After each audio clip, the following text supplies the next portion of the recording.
परिचय। मित्रों, जैसा कि हम सभी जानते हैं कि हमें विभिन्न दैनिक क्रियाकलाप करने के लिए ऊर्जा की आवश्यकता होती है। हम यह ऊर्जा भोजन से प्राप्त करते हैं। इसलिए हम यह कह सकते हैं कि पोषण वह प्रक्रिया है जिसके द्वारा समस्त जीव भोजन प्राप्त करते हैं और इस भोजन को ऊर्जा प्राप्त करने के लिए इस्तेमाल करते हैं। पादप और जंतु दोनों सजीव हैं। जंतुओं की भांति पादप को भी अपने क्रियाकलापों के लिए ऊर्जा की आवश्यकता होती है। इस तरह पोषण समस्त जीवों के जीवन के लिए एक महत्वपूर्ण प्रक्रिया है।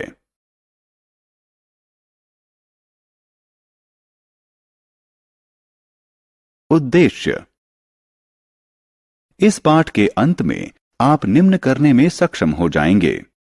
पोषण को परिभाषित करना, पादपों में पोषण की समपोषी विधि का वर्णन करना, प्रकाश संश्लेषण की प्रक्रिया की व्याख्या करना, पादपों में विषमपोषी विधि का वर्णन करना, पोषण की विषमपोषी विधि के विभिन्न प्रकारों की व्याख्या करना, पोषण की विधि। प्रिय मित्रों, आइए अब हम पोषण की विधि के बारे में जानें। पोषण विधि के दो प्रकार होते हैं, स्वपोषण और विषम पोषण। लेकिन ये हैं क्या? आइए जानें। पोषण की वह विधि जिसमें जीव साधारण तत्वों से स्वयं भोजन बनाते हैं स्वपोषण कहलाती है और इस प्रकार के जीव स्वपोषी कहलाते हैं। हरे पौधे स्वपोषी का उदाहरण हैं। पोषण की वह विधि जिसमें जंतु और अन्य अनेक जीव पादपों द्वारा तैयार किया गया भोजन ग्रहण करते हैं विषम पोषण कहलाता है और ऐसे जीव विषमपोषी कहलाते हैं। मनुष्य, शेर, बाघ इत्यादि विषमपोषियों के उदाहरण हैं। प्रकाश संश्लेषण। जैसा कि हम सभी जानते हैं कि हरे पादप अपना भोजन स्वयं संश्लेषित करते हैं, लेकिन क्या आप जानते हैं कि वे अपना भोजन कैसे संश्लेषित करते हैं?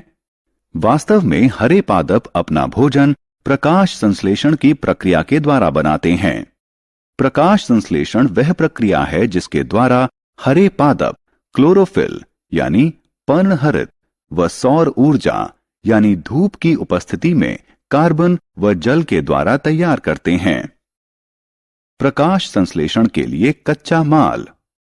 अब आप जानते हैं कि पादपों में जल, खनिज व कार्बन डाइऑक्साइड भोजन के संश्लेषण के लिए कच्चा माल हैं। क्या आप यह भी जानते हैं कि पादप ये कच्चा माल अपने आसपास से कैसे प्राप्त करते हैं और पादप उन्हें अपने भोजन के कारखाने तक कैसे ले जाते हैं? जल और उसमें घुले हुए खनिज जड़ों द्वारा सीधे मिट्टी से अवशोषित किए जाते हैं और उन्हें तने में उपस्थित अनेक छोटी छोटी वाहिकाओं द्वारा पत्तियों तक ले जाया जाता है।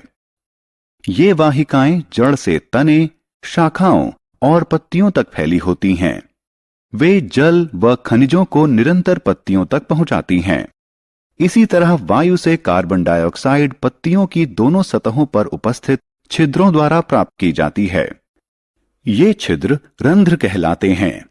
इन रंध्रों के चारों ओर द्वार कोशिकाएं होती हैं। प्रकाश संश्लेषण का उत्पाद। कार्बन डाइऑक्साइड और जल पत्तियों में पहुंचकर धूप की उपस्थिति में अभिक्रिया करके कार्बोहाइड्रेट बनाते हैं। अंततः कार्बोहाइड्रेट स्टार्च में बदलकर पादपों के विभिन्न भागों में एकत्र हो जाता है। इसलिए प्रकाश संश्लेषण में निर्मित होने वाला पहला भोजन उत्पाद स्टार्च है। स्टार्च कार्बोहाइड्रेट का ही एक रूप है। इस प्रक्रिया में ऑक्सीजन भी अवमुक्त होता है।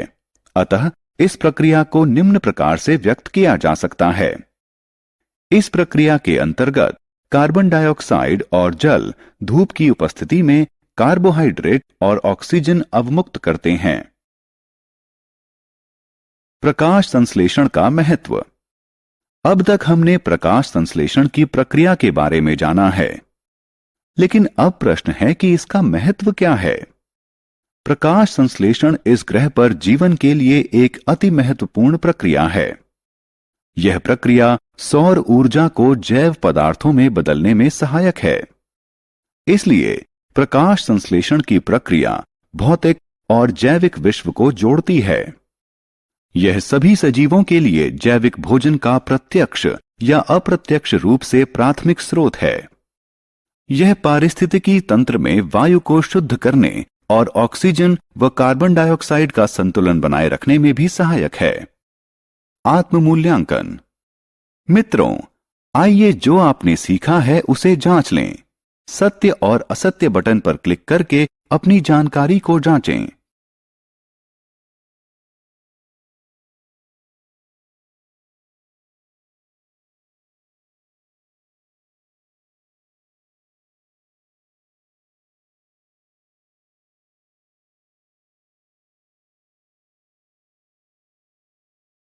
पोषण का विषमपोषी प्रकार। मित्रों, आइए अब हम उन पौधों के बारे में जानें जिनमें पर्णहरित नहीं पाया जाता है और वे अपना भोजन संश्लेषित नहीं कर सकते हैं। जरा सोचिए कि वे कैसे जीवित रहते हैं और कहां से पोषण प्राप्त करते हैं। जैसा कि हम इस अध्याय में पहले ही सीख चुके हैं कि ये पौधे अपना पोषण अन्य पौधों और जंतुओं से प्राप्त करते हैं। पोषण का यह प्रकार पोषण का विषमपोषी प्रकार कहलाता है। इस प्रकार से पोषण प्राप्त करने वाले पौधे विषमपोषी कहलाते हैं। विषमपोषी पौधे 4 प्रकार के होते हैं: परजीवी पादप, मृतजीवी पादप, सहजीवी पादप, कीटभक्षी पादप। आइए अब हम प्रत्येक के बारे में विस्तार से जानें। परजीवी पादप। आइए परजीवी पादपों से शुरुआत करें। वे पादप जो अपना भोजन सीधे अन्य पादपों से प्राप्त करते हैं परजीवी पादपों के रूप में जाने जाते हैं, और वे पादप जिनसे परजीवी पादप भोजन प्राप्त करते हैं परपोषी कहलाते हैं। आपने अपने आसपास अमरबेल यानी कसकुटा अवश्य देखी होगी, जो कि एक परजीवी पादप का उदाहरण है। यह पीली नालिकाकार संरचना के रूप में तनों एवं शाखाओं के चारों ओर लिपटी होती है। आपको जानकर आश्चर्य होगा कि इसमें क्लोरोफिल नहीं पाया जाता है, इसलिए यह जिस पादप पर लिपटी होती है उसी से तैयार भोजन प्राप्त करती है। यह जिस पादप पर आरोहित होती है उसे परपोषी कहा जाता है। अमरबेल परजीवी पादप का एक उदाहरण है। मृतजीवी पादप। जब आप सब्जियों की दुकान पर जाते हैं, आपने पैकेट में रखे हुए मशरूम अवश्य देखे होंगे। इसके अतिरिक्त कभी कभी बरसात के मौसम में सड़ी गली लकड़ी पर उगी हुई मुलायम छाते जैसी आकृतियों को भी देखा होगा। लेकिन क्या आप जानते हैं कि ये जीव क्या हैं और अपना पोषण कैसे प्राप्त करते हैं? मित्रों, ये जीव सामान्य रूप से कवक कहलाते हैं और वे अपना पोषण मृत और सड़े गले पदार्थों से प्राप्त करते हैं। मृत और सड़े गले पदार्थों से पोषण प्राप्त करने के लिए वे पाचक रस स्रावित करते हैं और इसे विलयन में बदल देते हैं। पोषण की यह विधि जिसमें जीव अपने पोषक पदार्थ मृत और सड़े गले पदार्थों से विलयन के रूप में प्राप्त करते हैं मृतजीवी पोषण कहलाती है, और वे जीव जो इस प्रकार की पोषण विधि का इस्तेमाल करते हैं मृतोपजीवी कहलाते हैं। इस तरह हम कह सकते हैं कि कवक मृतोपजीवी होते हैं। सहजीवी पादप। मित्रों, क्या आपने कभी सहजीवी संबंध के बारे में सुना है और इस शब्द का वास्तविक अर्थ क्या है? 2 असमान जीवों के मध्य वह संबंध जिसमें दोनों एक दूसरे पर आश्रित होकर एक दूसरे को आश्रय व पोषण प्रदान करते हैं सहजीवी संबंध कहलाता है। वे जीव जिनके मध्य इस प्रकार का संबंध होता है सहजीवी कहलाते हैं। लाइकेन सहजीवी संबंध का एक अच्छा उदाहरण है। लाइकेन शैवाल और कवक के मध्य साहचर्य है। इस प्रकार के संबंध में शैवाल कवक को भोजन प्रदान करता है और कवक शैवाल को संरक्षण, अवशोषित जल और खनिज प्रदान करता है।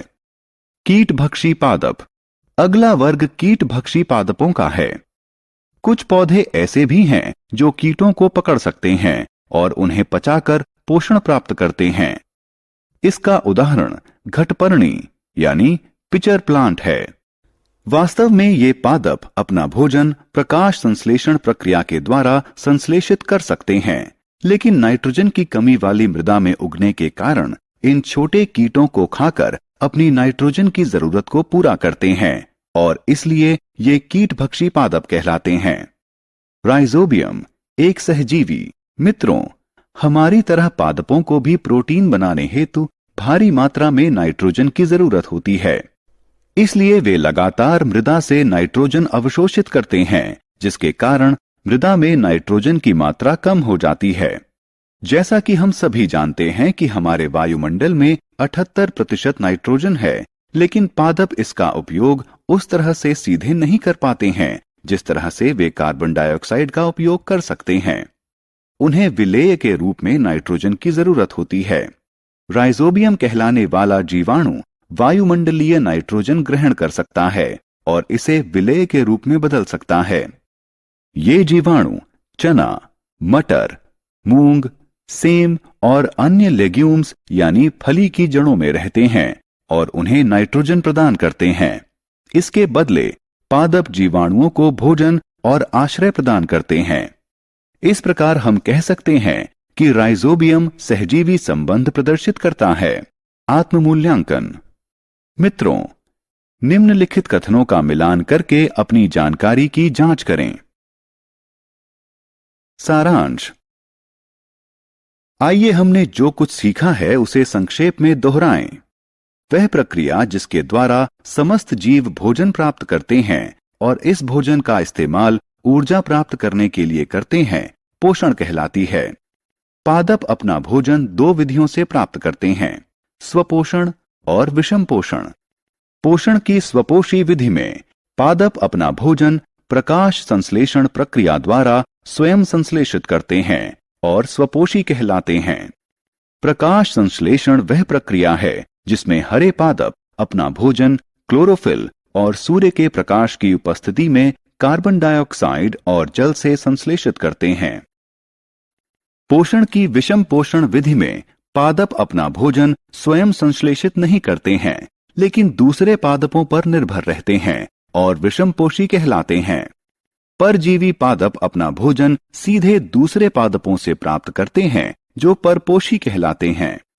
पोषण की वह विधि जिसमें जीव मृत और सड़े गले पदार्थों से पोषक पदार्थ प्राप्त करते हैं, मृतोपजीवी पोषण कहलाती है।